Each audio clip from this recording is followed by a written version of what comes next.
तो आज क्लास 10 पाठ 1 साइंस का शुरुआत करने जा रहे हैं। पाठ 1 जिसका नाम है रासायनिक अभिक्रिया और उनके प्रकार और समीकरण। तो सबसे पहला इसमें जो बात आता है उसका नाम होता है अभिक्रिया। बता सकते हैं अभिक्रिया वह होती है जिसके द्वारा एक पदार्थ से दूसरे पदार्थ का निर्माण होता है। तो आपसे किसी ने कहा अभिक्रिया क्या होती है, तो अभिक्रिया वो होती है जिसके द्वारा एक पदार्थ से दूसरे पदार्थ का निर्माण होता है। उदाहरण में आप यहाँ पर देख करके बता सकते हैं कि बर्फ़ एक पदार्थ है और ये वाष्प दूसरे पदार्थ का निर्माण हुआ है। उसके बाद से एक चीज़ आती है अभिक्रिया के प्रकार। आप कह सकते हैं अभिक्रिया मुख्यतः 2 प्रकार की होती है। जो पहला होता है उसका नाम होता है भौतिक अभिक्रिया और जो दूसरा होता है उसका नाम होता है रासायनिक अभिक्रिया। अब देख सकते हैं भौतिक अभिक्रिया में बता सकते हैं कि भौतिक अभिक्रिया वह अभिक्रिया होती है जिसमें पदार्थ का रूप बदल जाता है लेकिन नया पदार्थ का निर्माण नहीं होता। यानी उसका रूप बदल जाएगा, एक पदार्थ से दूसरे पदार्थ का निर्माण तो होता है लेकिन उसका रूप बदल जाता है, लेकिन कोई नया पदार्थ का निर्माण नहीं होता है, तो उसे भौतिक अभिक्रिया कहते हैं। उदाहरण में आप बर्फ़ का जमना लिख सकते हैं, पेड़ का कटना लिख सकते हैं, जल का वाष्प बनना भी आप लिख सकते हैं, या आप चाहें तो कपड़े का सुखाना भी लिख सकते हैं। तो सभी ये भौतिक अभिक्रिया के उदाहरण हो जाएंगे। उसके बाद से आगे जब हम लोग बढ़ते हैं तब आपका आता है रासायनिक अभिक्रिया। तो आप बता सकते हैं कि रासायनिक अभिक्रिया वह होती है जिससे पदार्थ का गुण बदल जाता है तथा नए पदार्थ का निर्माण होता है। यानी रासायनिक अभिक्रिया में पदार्थ का गुण और रूप दोनों बदल जाता है और इसके नए पदार्थ का भी निर्माण होता है। उदाहरण में आप लोहे में जंग लगना, लोहा में जो जंग लगता है ये भी एक रासायनिक अभिक्रिया है। भोजन का पचना ये भी एक रासायनिक अभिक्रिया है। श्वसन की अभिक्रिया जो हम लोग सांस लेते हैं यह भी एक प्रकार का रासायनिक अभिक्रिया है। दहन जैसे आग वगैरह लगता है तो दहन भी एक प्रकार का रासायनिक अभिक्रिया है। उसके बाद से जब आगे आप बढ़ते हैं तो एक बात और आती है जिसका नाम होता है रासायनिक समीकरण। तो रासायनिक समीकरण कोई पूछता है तो आप लिख सकते हैं कि जब समीकरण को तत्वों को प्रतीक के रूप में लिखा जाता है तो उसे रासायनिक समीकरण कहते हैं। जैसे हाइड्रोजन है तो उसको H2 लिखा जाएगा, नाइट्रोजन है तो N2।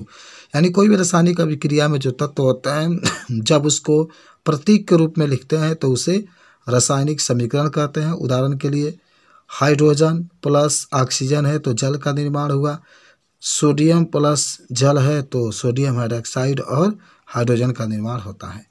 उसके बाद से नेक्स्ट जब आप आएंगे तो उसके बाद से शब्द समीकरण की बात होती है। तो इसमें कह सकते हैं कि जब किसी रासायनिक अभिक्रिया को शब्द के रूप में लिखते हैं तो उसे शब्द समीकरण कहते हैं। यानी शब्द के रूप में लिखा जाता है। जब किसी रासायनिक अभिक्रिया को शब्द के रूप में लिखते हैं तो उसे शब्द समीकरण कहते हैं। उदाहरण में हाइड्रोजन है, ये शब्द के रूप में लिखा गया है, और ऑक्सीजन है, जल का निर्माण होता है। हाइड्रोजन और ऑक्सीजन जब आपस में मिलते हैं तो जल का निर्माण होता है।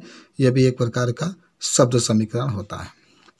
उसके बाद से आगे जो आता है उसका नाम होता है संतुलित अभिक्रिया। तो संतुलित अभिक्रिया में बता सकते हैं कि जब किसी रासायनिक अभिक्रिया में अभिकारक के परमाणुओं की संख्या और उत्पाद के परमाणुओं की संख्या बराबर होती है तो उसे संतुलित अभिक्रिया कहते हैं। तो कहा गया कि जब किसी भी रासायनिक अभिक्रिया में अभिकारक के जो परमाणुओं की संख्या होती है और जो उत्पाद के परमाणुओं की संख्या होती है जब बराबर होती है तो उसे संतुलित अभिक्रिया कहते हैं। हम चाहें तो इसके उदाहरण में यहाँ पर हाइड्रोजन और ऑक्सीजन क्रिया करके जल बनाता है, या हाइड्रोजन और ऑक्सीजन अभिकारक है और जो जल बना है वह उत्पाद है। देखिए यहाँ पर हाइड्रोजन की परमाणुओं की संख्या 4 है, यहाँ भी हाइड्रोजन के परमाणुओं की संख्या 4 है, यहाँ पर ऑक्सीजन 2 है। इसे 2 से गुणा ऑक्सीजन में करेंगे तो यहाँ भी ऑक्सीजन 2 हो जाएगा। सोडियम है, सोडियम क्रिया जल से कराए हैं तो सोडियम हाइड्रोक्साइड बना है प्लस हाइड्रोजन गैस बाहर निकला है। तो यहाँ भी सोडियम 2 है, यहाँ भी हम लोग देख रहे हैं सोडियम 2 है, हाइड्रोजन 4 हो रहा है, यहाँ पर भी हाइड्रोजन 4, और यहाँ पर 2 से मल्टीप्लाई नहीं होगा तो हाइड्रोजन आपका 4 हो जाएगा। तो इस तरीके से संतुलित रासायनिक समीकरण के बारे में भी हम लोग बता सकते हैं। उसके बाद आगे चलते हैं। आगे जब हम लोग चलते हैं तो एक और आता है कंकाली अभिक्रिया। तो कंकाली अभिक्रिया पूछेगा तो बता सकते हैं कि जब कोई रासायनिक अभिक्रिया संतुलित नहीं होती है तो उसे कंकाली अभिक्रिया कहते हैं। यानी इसमें अभिकारक के परमाणुओं की संख्या और उत्पाद के परमाणुओं की संख्या बराबर नहीं होती है। तो जब कोई भी रासायनिक अभिक्रिया हो जब संतुलित नहीं होती है तो उसे कंकाली अभिक्रिया कहते हैं। उदाहरण के लिए हाइड्रोजन और ऑक्सीजन जब आपस में मिल रहा है तो जल का निर्माण होता है।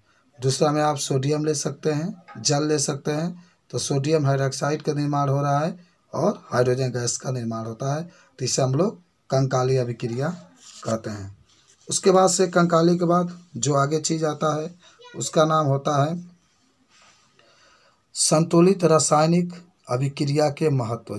जो संतुलित रासायनिक अभिक्रिया के क्या महत्व होते हैं, हम बता सकते हैं कि संतुलित रासायनिक अभिक्रिया के द्वारा अभिकारक के परमाणुओं की संख्या और उत्पाद के परमाणुओं की संख्या बराबर हो जाता है। यानी कोई भी संतुलित रासायनिक समीकरण से हमें ये पता चल जाता है कि अभिकारक के परमाणुओं की संख्या और उत्पाद के परमाणुओं की संख्या बराबर होता है। जैसे हाइड्रोजन है, 4 हाइड्रोजन यहाँ पर है, ऑक्सीजन 2 है। यहाँ जल का निर्माण हुआ है, इसमें भी 4 हाइड्रोजन है और ऑक्सीजन 2 होते हैं। उसके बाद से संतुलित अभिक्रिया के महत्व के बाद से एक और आता है जिसका नाम होता है रासायनिक अभिक्रिया के प्रकार। तो रासायनिक अभिक्रिया के प्रकार कई प्रकार के होते हैं। एक होता है संयोजन अभिक्रिया। संयोजन का मतलब आप इसको योगात्मक अभिक्रिया भी कह सकते हैं। संयोजन का मतलब होता है कि आप यहाँ पर बता सकते हैं कि जब 2 या 2 से अधिक पदार्थ या यौगिक आपस में मिल करके केवल एक यौगिक का निर्माण करते हैं तो उसे संयोजन अभिक्रिया कहते हैं। यानी कहा गया कि जब 2 या 2 से अधिक ये पदार्थ या यौगिक मिल करके आपस में मिल करके केवल एक यौगिक का निर्माण करते हैं तो उसे संयोजन अभिक्रिया कहते हैं। उदाहरण अगर हम लोग लिखना चाहें तो संयोजन अभिक्रिया के उदाहरण हम लोग लिख सकते हैं कैल्शियम ऑक्साइड प्लस जल और क्रिया करके बनेगा कैल्शियम हाइड्रोक्साइड। या कोयले का दहन तो कार्बन और ऑक्सीजन आपस में मिलकर के कार्बन डाइऑक्साइड बनाता है और फिर हाइड्रोजन और ऑक्सीजन जल बनाता है। तो इस तरीके से संयोजन अभिक्रिया में जब 2 या 2 से अधिक यौगिक मिल करके केवल एक यौगिक का निर्माण करते हैं तो उसी को संयोजन अभिक्रिया कहते हैं। उसके बाद से एक होता है ऊष्माक्षेपी अभिक्रिया।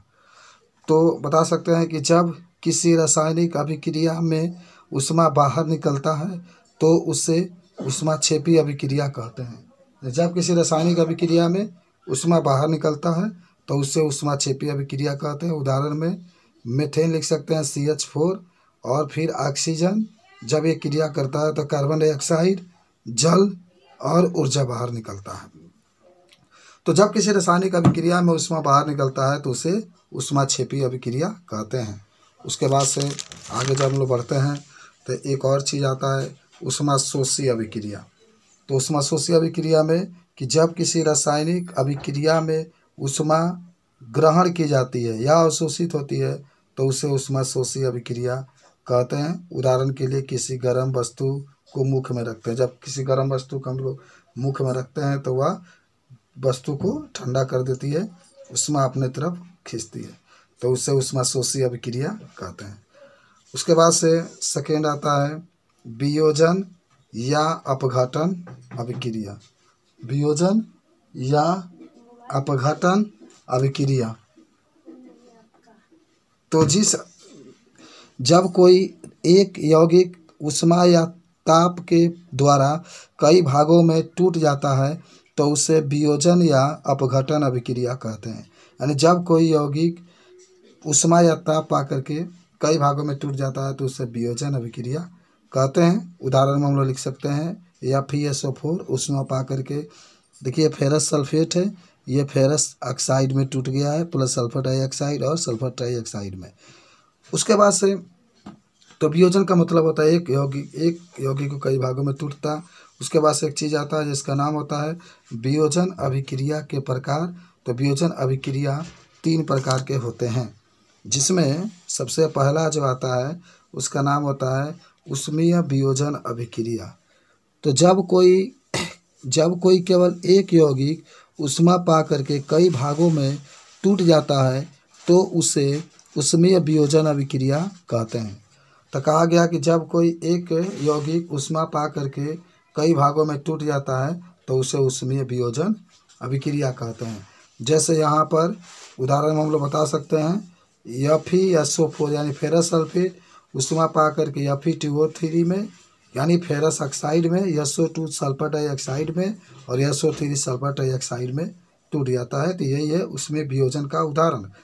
उसके बाद से आगे जो होता है उसका नाम होता है दूसरा तापीय वियोजन अभिक्रिया। तो तापीय वियोजन अभिक्रिया में बता सकते हैं कि जब कोई एक यौगिक ताप पा करके कई भागों में टूट जाता है तो उसे तापीय वियोजन अभिक्रिया कहते हैं। यानी जब कोई एक यौगिक है वह ताप पा करके कई भागों में टूट जाता है तो उसे तापीय वियोजन अभिक्रिया कहते हैं। उदाहरण में लेड नाइट्रेट है, PbNO3 का ट्वाइस तापन यानी जब ताप प्राप्त करता है तो लेड ऑक्साइड में और नाइट्रोजन डाइऑक्साइड में और ऑक्सीजन में टूट जाता है। तो वही है, ताप पाकर जब कोई यौगिक एक यौगिक कई भागों में टूट जाता है तो उसे तापीय वियोजन अभिक्रिया कहते हैं। उसके बाद से नेक्स्ट आता है, उसका नाम होता है प्रकाशीय वियोजन अभिक्रिया।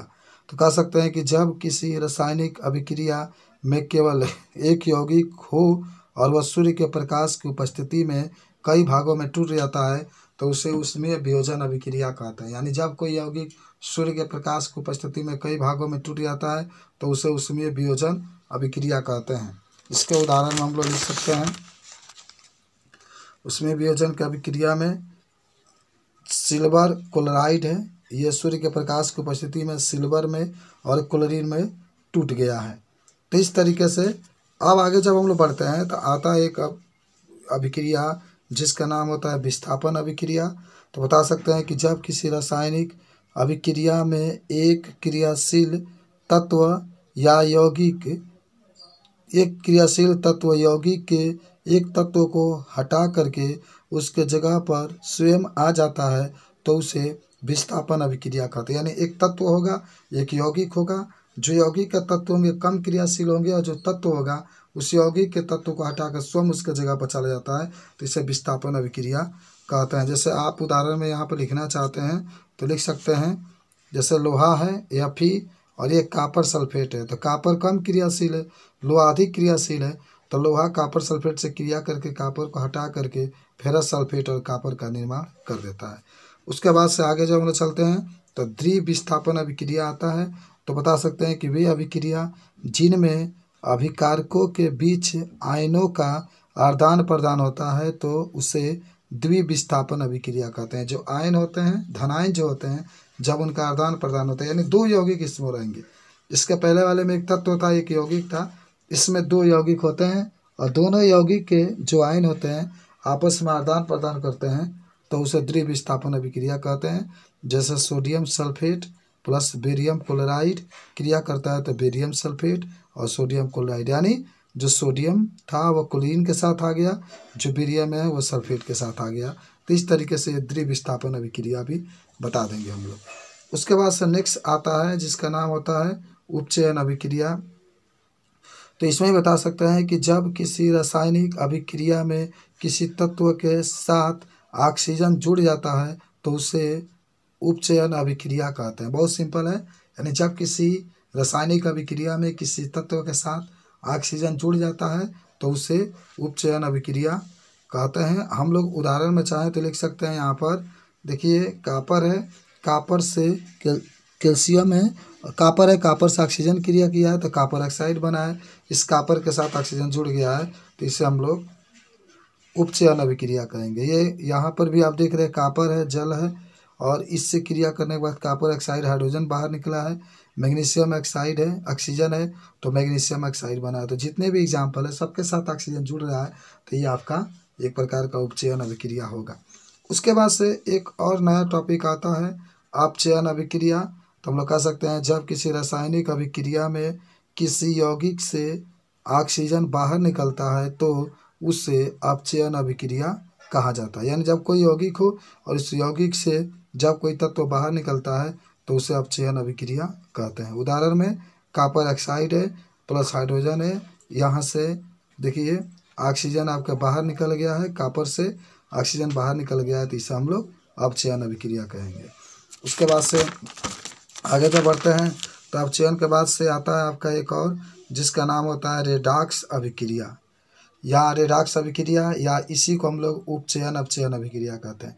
तो बता सकते हैं कि जब किसी रासायनिक अभिक्रिया में अपचयन और उपचयन दोनों एक साथ होता है तो उसे रेडॉक्स अभिक्रिया या ऑक्सीकरण अपचयन अभिक्रिया भी कहते हैं। तो इस तरीके से बता सकते हैं कि जब किसी रासायनिक अभिक्रिया में अपचयन और उपचयन दोनों साथ साथ होता हो तो उसे रेडॉक्स अभिक्रिया कहते हैं। जैसे आप यहाँ पर लिख सकते हैं, उदाहरण में कॉपर ऑक्साइड है, इसकी क्रिया हाइड्रोजन से कराया गया है तो कॉपर प्लस जल बनता है, और इससे का आप देखिए यहाँ पर कॉपर ऑक्साइड की बात करते हैं तो अपचयन हुआ है क्योंकि इसके में जो ऑक्सीजन है बाहर निकला है। यह हाइड्रोजन है तो इसके साथ ऑक्सीजन आके जुड़ा है तो आप कह देंगे इसका उपचयन हुआ है। और भी एग्जाम्पल लिख सकते हैं रेडॉक्स अभिक्रिया में, यहाँ पर जिंक ऑक्साइड है, कार्बन के साथ क्रिया किया है तो जिंक बना है, कार्बन मोनोऑक्साइड बना है। मैग्नीज ऑक्साइड है, हाइड्रोक्लोरिक अम्ल के साथ क्रिया किया है तो मैग्नीज क्लोराइड, और यहाँ पर जल का निर्माण हुआ है, क्लोरीन गैस बाहर निकला है। उसके बाद से नेक्स्ट जो इसमें आता है उसका नाम होता है संक्षारण। संक्षारण का मतलब होता है जंग लगना। तो जब वायु तथा नमी के उपस्थिति में लोहा तथा उससे बनी हुई वस्तुओं में जंग लग जाता है तो उसे संक्षारण कहते हैं। यानी बता सकते हैं कि जब लोहा तथा उससे बनी वस्तुओं में जंग लग जाता है तो उसे संक्षारण कहते हैं। एक बात और इसमें आता है कि आप ये भी बता सकते हैं कि यदि नमी और जल, नमी या वायु दोनों में से कोई एक उपस्थित न हो तो संक्षारण की क्रिया नहीं होती। यानी अगर केवल जल उपस्थित रहेगा, ऑक्सीजन उपस्थित नहीं होगा तभी किसी में जंग नहीं लगेगा, या केवल ऑक्सीजन उपस्थित रहेगा जल नहीं रहेगा तभी उसमें भी जंग नहीं लगता है। संक्षारण के से होने वाले हानि, संक्षारण के कारण कार वगैरह जो लोहा से बनी हुई वस्तुएं होती है वह खराब हो जाती है। संक्षारण से बचने के लिए हमें लोहे से बनी हुई वस्तुओं को पेंट वगैरह कर देने से वो वस्तुएं खराब नहीं होती है। उसके बाद से अंतिम इस पाठ का आता है एक हेडिंग जिसका नाम होता है विकृति गंधिता। कह सकते हैं कि जब वायु अथवा नमी के कारण खाने योग्य वस्तुएं खराब हो जाती है तो उसे विकृति गंधिता कहते हैं। यानी जब वायु अथवा नमी के कारण खाने योग्य जो वस्तुएं होती है खराब हो जाती है तो उसे विकृति गंधिता कहते हैं। विकृति गंधिता के रोकने के उपाय, खाने के पदार्थ में तेल डालने के बाद वह पदार्थ जो होता है खराब नहीं होता है, इसको ही बता सकते हैं।